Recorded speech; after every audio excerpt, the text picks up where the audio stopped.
So we're wrapping up a lovely day here at the Hatch Conference. And I'm going to talk about something that's it's very meaningful. I'm very passionate about it. I might be the only one. And we're going to kick it off with a little game. You might be already thinking that you know how to play this game. You might be right. Because what you're looking for is errors. You're looking for mistakes that I might have planted in here. When you see one, raise your hand, tell me what you see. Who's got one? All these keen design eyes. What do you see? You do this all day. What do we got here? Okay, difference between cats and dogs, sure. I'm thinking more in the, yes, and more in the UI. What do you see? Yes. Okay, yes. What else? Who can spot? Yes? Inconsistent iconography. Okay. Yes? Navigation is off. Now we're rolling. What else? Yes? Little padding. Yes? All right. Hit 11 of those. Did you have one? You're cheating now because you see them.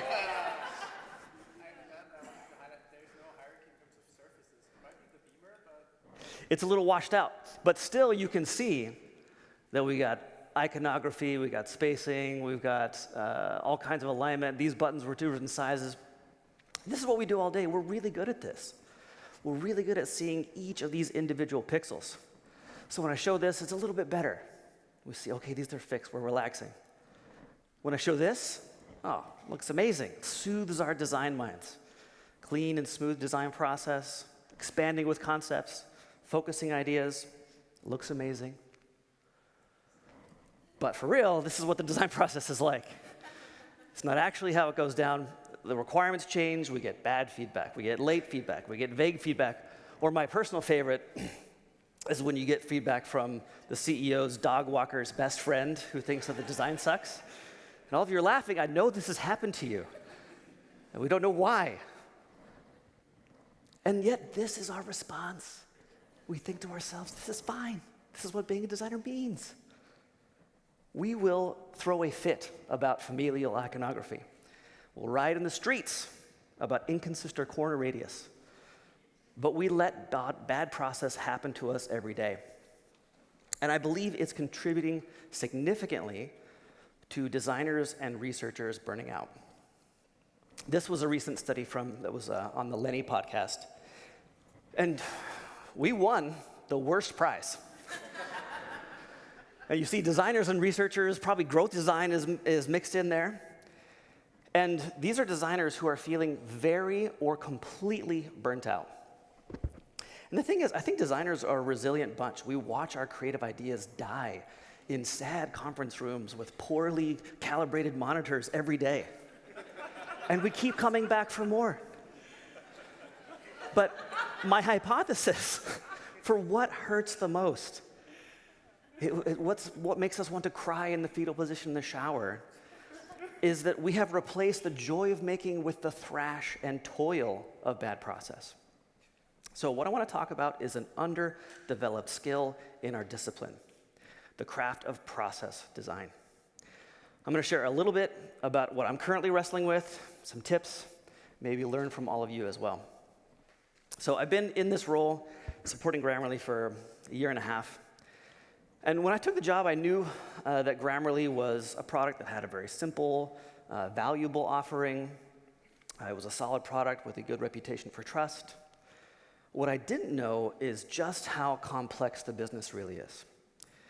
Grammarly basically works anywhere that there's a text box on the internet. It's massive infrastructure. And we essentially give a small AI suggestion. We're kind of one of the OG AI agents. And it works on over 500,000 apps. So essentially what we've done is we've built this huge, this massive infrastructure across all of these different platforms. We have keyboards. We hijack the accessibility tree in ways that allow us to decorate text and provide these suggestions. And with all that massive infrastructure, it's really like we built this huge Autobahn. And we're just riding a bicycle on it, a little 10-speed. We're just giving one little suggestion. And so Grammarly started thinking, well, what could we do to provide more value to the user in line directly where they are? And so we decided to make a huge swing to build an agentic platform on which Grammarly will just be one of those many agents.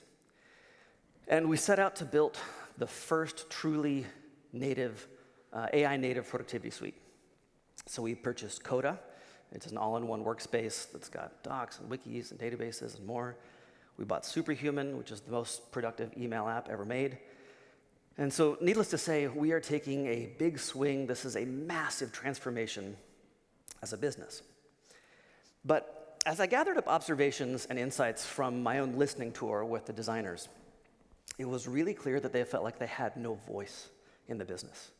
They were not being strategically involved. They were not really partners with their cross-functional peers. And so we gathered up in New York City. I think we've more than doubled since this happened. And we talked about how design could take a seat at the table. And because I love a good metaphor, we didn't go to a bougie restaurant in New York. We decided to make our own dinner and talk about what we could bring to the table once we were invited. And to keep the theme going, later in the year, we made these lovely cookbooks from each of the team members to talk about what we could bring to the table. And then, because I love driving a good metaphor all the way into the ground, I had we had a Berlin offsite at our office here with our leadership team. And I shared this book with them. This book is by Dave Charnas. And the premise of the book is how the best chefs in the world run their kitchens and how those lessons could apply to our work. And at the center of the book is the power of mise en place. Right? It's the process of preparing and organizing all the ingredients, equipment, and methods needed for a recipe and dishes before you start cooking. And in the book, they explore 3 principles of mise en place. And they were a perfect outline for a conversation today about process design. We're going to talk about preparation, process, and presence. So Damien tells me that the people that have come to Hatch are more senior, and so I'm weighting the conversation we're going to have today more on the preparation side, and I think that's because we have an outsized opportunity to influence the design process earlier on. And one of our biggest strengths and weaknesses is that we're optimists. When we look at a project, this is what we see. When we finish a project, this is what we see. And looking back, we realize how hard that is. We forget, it's selective memory. We go back to thinking that we can do it again just like that. And it turns out we are not unique in this optimism. In fact, this was studied by psychologists in 1979, and they noticed that groups and individuals that took on very complex projects predicted shorter timelines and lower costs than reality very consistently. And the phenomenon is called the planning fallacy. It's now a very well-documented psychological bias. And their study reported that there's 3 main causes for why we tend to overpromise and underdeliver. This first one hits designers very hard. All day, we build magic on top of completely blank frames. We know we can find just the right words or solve anything with a connection to our users and our great taste. And the second is what they call an inside view. That's so when we're planning, people zoom in on the details of a task or project very specifically, rather than looking outward at historical details or data on similar efforts. So this is when a PM comes to you and says, we're going to do a redesign, should only take a few months, and you say, yeah, should be fine. We know that that is not the case. We've done that before. We've forgotten somehow. And lastly is ego reasoning. And forecasts here are often shaped by social incentives. People want to look competent. They want to look ambitious. They want to align with leaders' expectations. So they present best case scenario estimates to please others, even if they're unrealistic. So a designer telling a PM, I can finish that flow in 2 days, even though last time it took 4. So it ends up taking a week because you have to go back and forth and back and forth. And this is a great insight from a book that looked at the planning fallacy called Freakonomics. It's an old one, but a good one. It's a classic. Where essentially they average this out, and essentially people underestimate on average by 40% what it takes to complete a complex workflow. And you do not have to look far to see how this compounds. People are chuckling because they know that the Berlin airport, okay, after 15 years of planning, began construction in 2006. It was going to open in 2011. It ended up opening in 2020 after 14 years. The original budget, does anybody know? $2.83 billion. Final number, guesses? 10. We're going to round that up to an old 10 billion. So how do we combat the planning fallacy? First is we have to build buffers. We fight for that extra week, the additional headcount, or the contractor budget. We push to be upstream of the work, close to the business. How many projects have you gotten that are due ASAP that person has known about for weeks? We have to be asking the questions, especially as senior leaders, managers, or ICs. When is the next board meeting? Is there anything else that we've considered being in scope for this feature? Do we have any campaigns planned? Oftentimes, we are kind of in our own worlds. And we have to root our timelines in objective data and be comfortable being the only person in the room who's pushing back. You might think to yourself, I don't know if I can say no. I'm always saying yes. Well, I have a magical phrase for you. Yes, but here's how. Can your team do this by the end of the week? Yes, but which features should we deprioritize so we can maintain our quality standards? Can your team just create some flows real quick? Shouldn't take too long, super easy? Sure, but the last time we did that, it ended up taking about a week with all the stakeholder reviews. Here's the cited data. I can show you the timelines. So let's look at which projects we can pause to make that happen. We have to hold our cross-functional partners and ourselves accountable to the reality. Okay, so once we get planning done right, we've got the time and resources to make something great. We need the raw material. And designers, we have a weird job, okay? It's more than a job. I could have spotted any one of you out in the street and known that you were coming to this conference. It's because design is a lifestyle. It is almost inherent in the subtext of the job description that we understand trends in art, in fashion, in film, in literature, in architecture, technology. Is anyone rocking a Labubu here today? Has Labubu not made the invasion into Berlin, thankfully? I saw you have a Pop Mart. It's coming soon. And we don't just look at current trends. This is my favorite part, is that the raw material we often draw from is in the past. Designers live for the hunt. We're curious about what we see and we experience. I bought a Swiss Mondaine railway watch, got so deep into it and found they were one of the only people that's ever won a lawsuit against Apple when they stole the clock design. And much of that curiosity and self-discovery is now being threatened. So last year, if you were at Config or saw on the news, Figma Make announced their AI prototyping, Figma Make, which is their AI prototyping tool, launched. And the prompt was create a weather app. And every single time, it was replicating the Apple weather app. So they killed it for obvious reasons, among them intellectual property fights with Apple. And they've since made a lot of improvements. I tested it this morning and actually came out all right. But one of my biggest concerns is that the AI design tools that we're kind of playing with today will do what Pinterest did to restaurants in North America. I don't know if it's happened here. It's the same dadgum thing everywhere you go. They're pulling from the same mood boards. We are swimming in a sea of sameness. And I believe that there's an opportunity for us to avoid that together, if we can just band up. And there's data that really shows that this is a credible threat.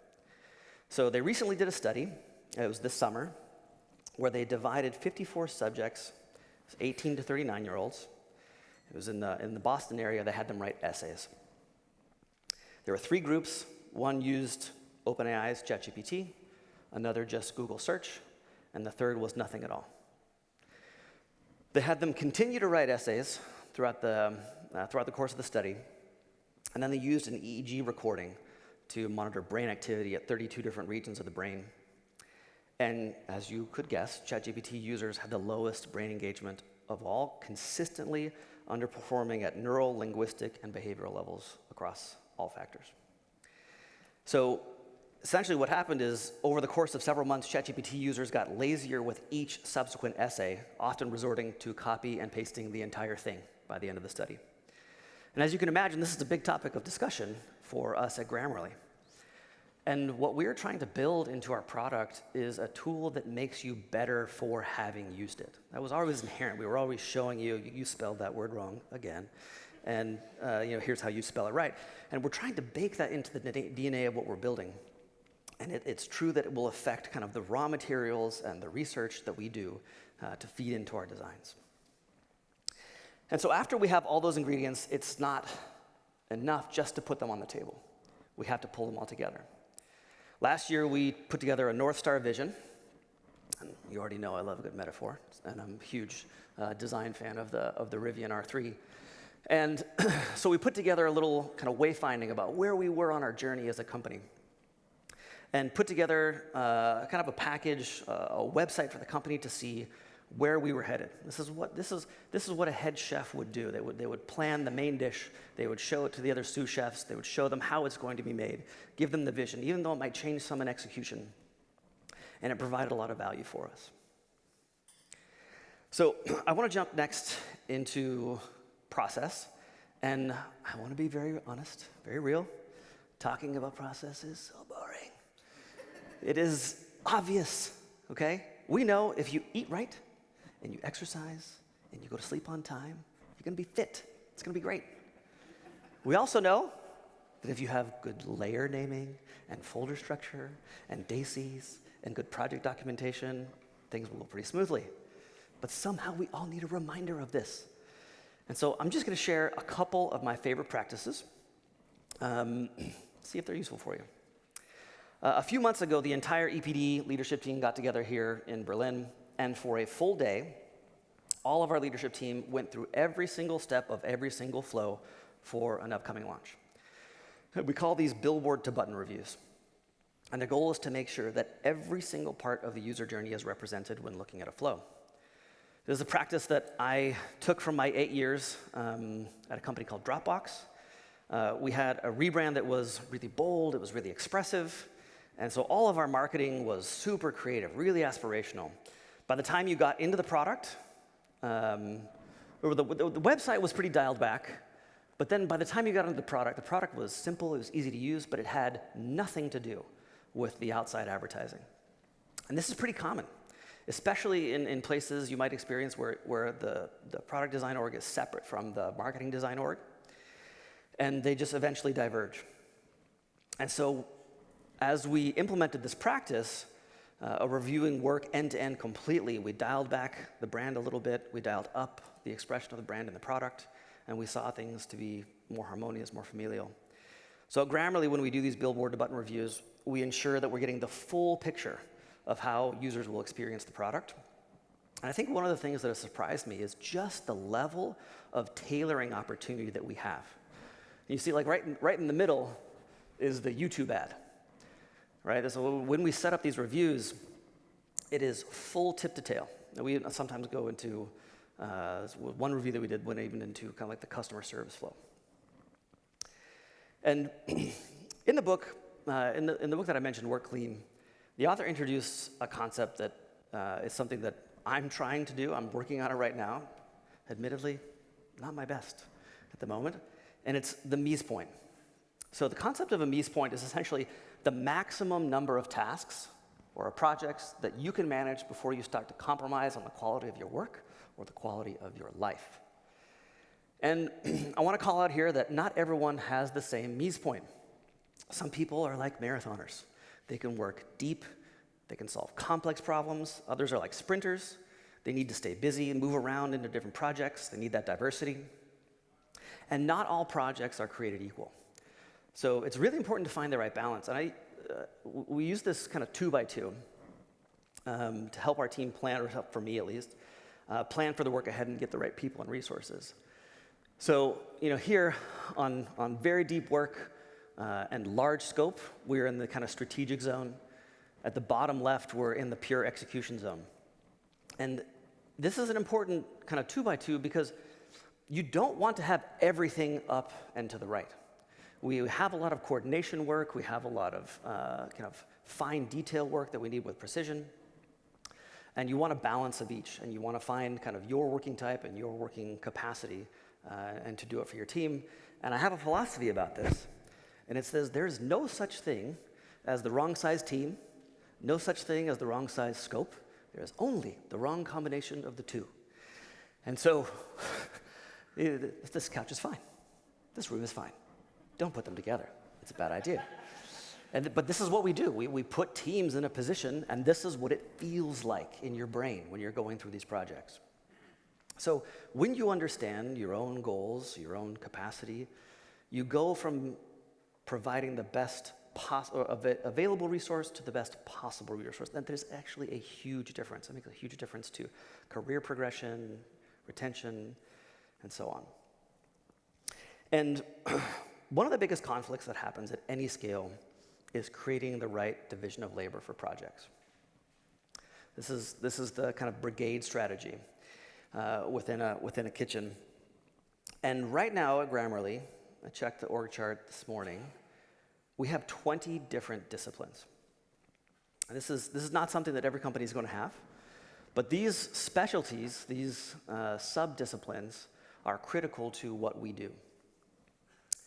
And not every team is going to have that scale, and not every team is going to have that role specialization, and that's fine. Again, there's no wrong size team, there's no wrong size scope. But what you can do is still assign those roles within your small team to make sure that nothing gets dropped.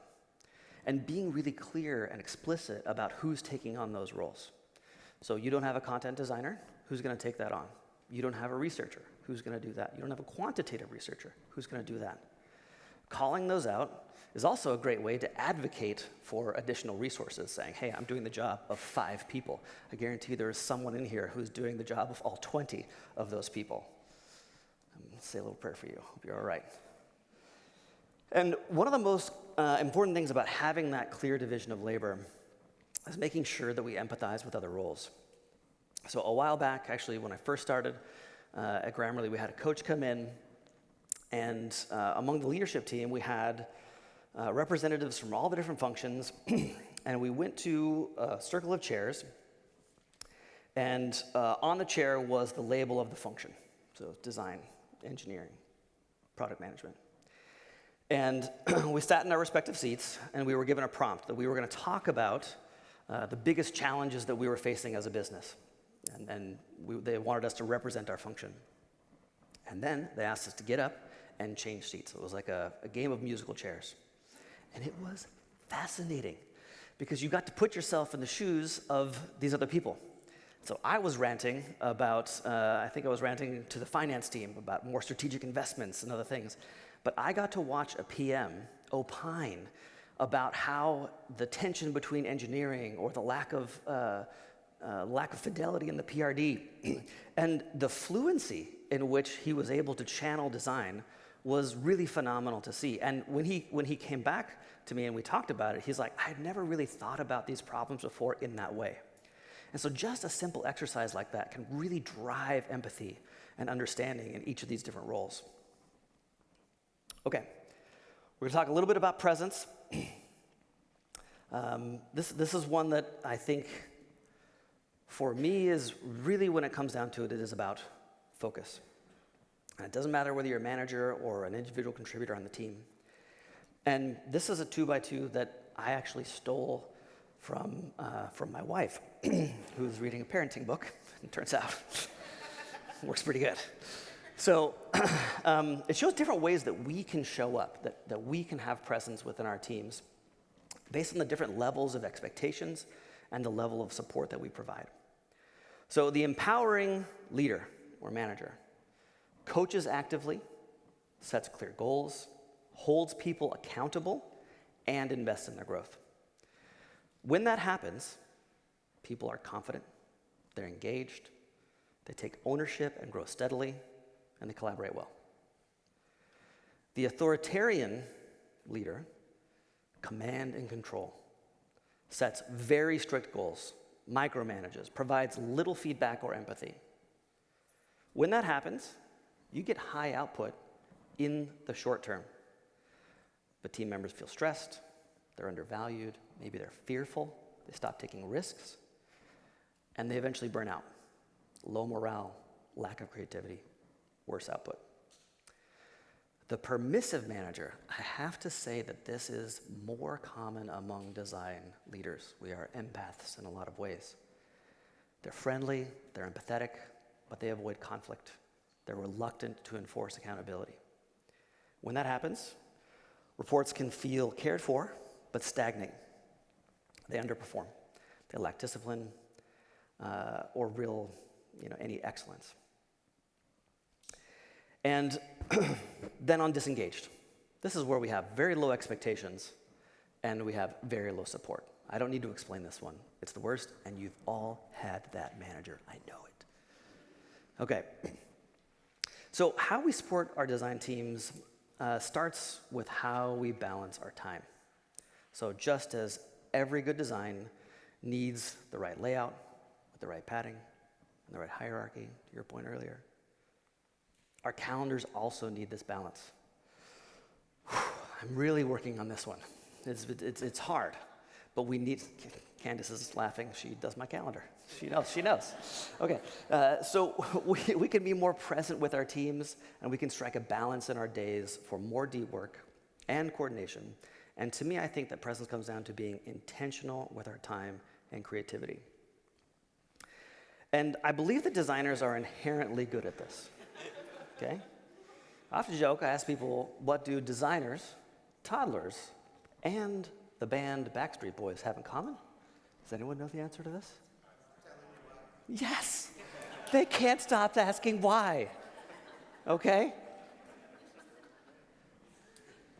We're good at this side. We ask, why this icon? Why this tooltip, this customer, this user journey? We're bad at this one. Why are we always under-resourced? We're always under duress. We're the tail end of the whip, often. And we get blindsided all the time. So I think that as leaders, we have an opportunity to make the work better, to make the process of making better, to make a healthier team, and ultimately to drive business impact. And so, I mentioned that I don't have it figured out. I don't have it all dialed in. And whenever I'm asked to give a talk, I basically sit down and I think about the hardest thing that I have to work on, and then I force myself to work on that problem through the talk. And so what I'm going to do now is, I think we have just a few minutes. I would love if you were to turn to someone that you don't know, perhaps would be preferred. I'd like you to ask this question, and I want you to share some tactics, some strategies about something that has improved your design process. We're going to take about 3 minutes, and when you're done, if you have something that's really amazing, I'm going to call on the person who is listening to that answer. They're going to introduce the person that they talked to, and we're going to share it out, because selfishly, I would really like to take some home. Can we do that? We go 3 minutes. We'll start now. Get to know each other. Don't be shy.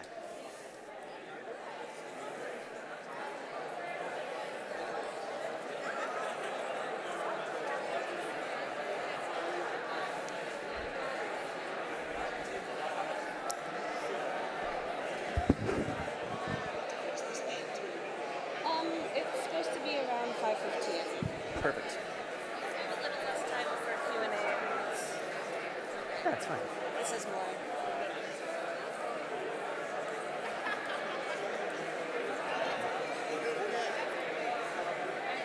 So there'll be a couple us around with microphones. Yeah, could we get somebody up there?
Okay, everybody, we're gonna do about 1 more minute.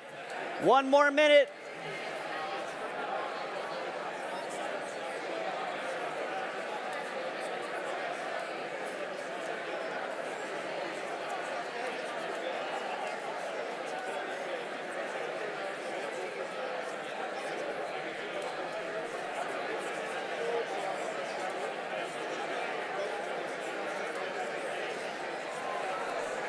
All right, all right, all right. Okay. Simmer down about your process talk. Okay.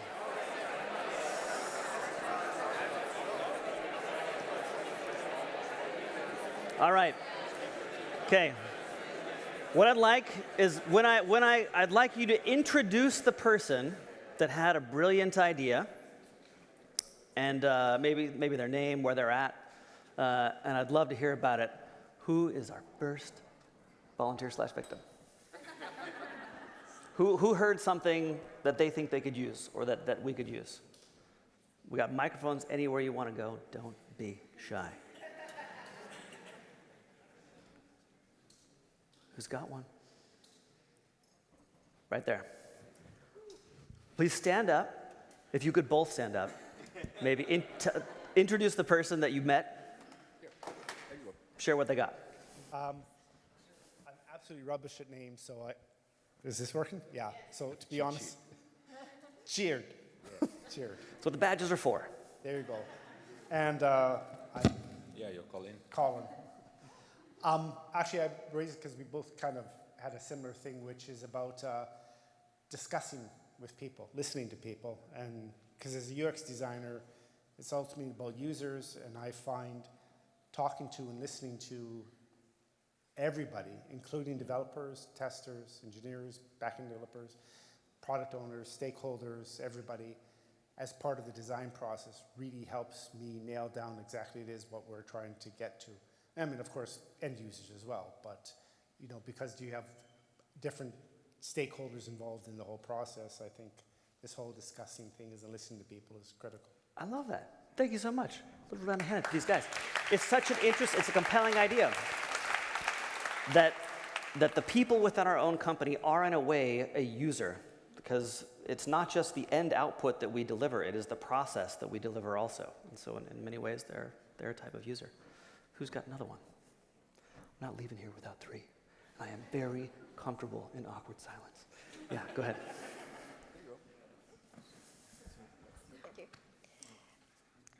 So Jonas said that in a project where they've been working for a very long time and they're moving very slow, then suddenly, most of us work remote, but then they got together for in the same place for a hackathon, and in less than a week they were able to advance and finish the thing. So just switch it up. Yeah, I think so too. That's great. I love it. Great idea. Not everyone does hackathons. They're very native to the Silicon Valley DNA, where I live in San Francisco, but sometimes we get too bogged down. So it's a worthy practice. Let's see who's up in the balcony with a good idea. Got a microphone right there? Yep, got him. Go for it. Check. Check. Okay, so his name is Check. Yeah. I'm Roy Check. Oh, I have to stand. Shit. Martin here shared his idea about opening up a daily. Sounds very basic, but with his fellow designers to exchange feedback early in the mornings and just open up a half-an-hour meeting where projects can be discussed without a real agenda. Just talked about what are your struggles, what ideas have you got, what kind of feedback have you got for me, and just enabling that exchange within designers in an open format. I thought that was really good. Thank you. It is. So let's be honest. Again, as I said, process design is not that sexy. It's brushing your teeth and flossing. It sucks to be reminded, but kind of you have to do it. And so daily stand-ups, things like that, they actually matter. And being very religious about them has a tremendous impact. Okay, so my belief is that as designers, we know how to do this extremely well. Often we do not apply our wisdom and experience in design strategy to our own experiences, to our own processes that change the way that we work, the way that we feel. And I believe that there's incredible potential and incredible upside when we make that investment and are intentional about designing our own process. Thank you.